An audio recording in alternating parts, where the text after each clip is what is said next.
বিড়াল প্রেমীরা তোমরা সবাই কেমন আছো? দেখো দেখো হারগে বাড়িতে একটা নতুন মেহমান আসছে, একটা দেশি বিল্লু আসছে। আসলে এটা হারগে বাড়িতে প্রায় আসে, কারণ হারগে প্রতিবেশী এক আন্টির বিল্লু ছানা এটা।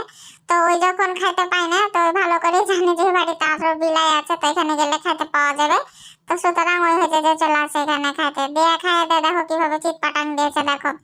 ওর নাম আসলে হচ্ছে যে আন্টিরা রেখেছে বুনবুনি। তো হারা বুনবুনি কই না, ওর গলাতে একটা ঘন্টা ঝুলতো, তো ঘন্টাটাকে চুরি করে লেচে জানি না। তো ওর নাম রেখেছি ঘুন্টি। তো ঘুন্টি করে ডাকলো আর কি সারা দেয় চলে আসে।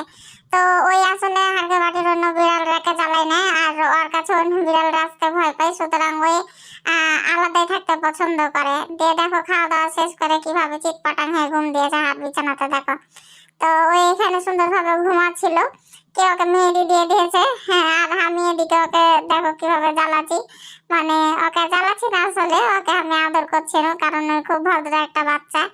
ও খাওয়া দাওয়া করে আর খুব মায়া দিতে জানে, বুঝছো তো। মানে কি বলবো, আসলে আল্লাহ তাআলা হারাকে সৃষ্টি সেরা জীব বানাইলো কি হলো, মানুষই একমাত্র প্রাণী যে কিনা ভালোবাসার মর্ম বোঝে না। এরাকে ভালো মানুষকে ভালোবাসলে মানুষ ধোকা দেয়, কিন্তু এরা ঠিকই ভালোবাসা বোঝে। এরা কিন্তু বুঝে কোথায় গেলে ভালোবাসা পাওয়া যাবে, কোথায় গেলে আদর পাওয়া যাবে, এবং সেখানে কিন্তু এরা বারবার যায়। আসলে এরা ভালোবাসার কাঙাল বললেই চলে। তো ঠিক আছে, আর এই পাখিটার জন্য তোমরা সবাই দোয়া করে ভালো থাকো। আল্লাহ হাফেজ, টাটা।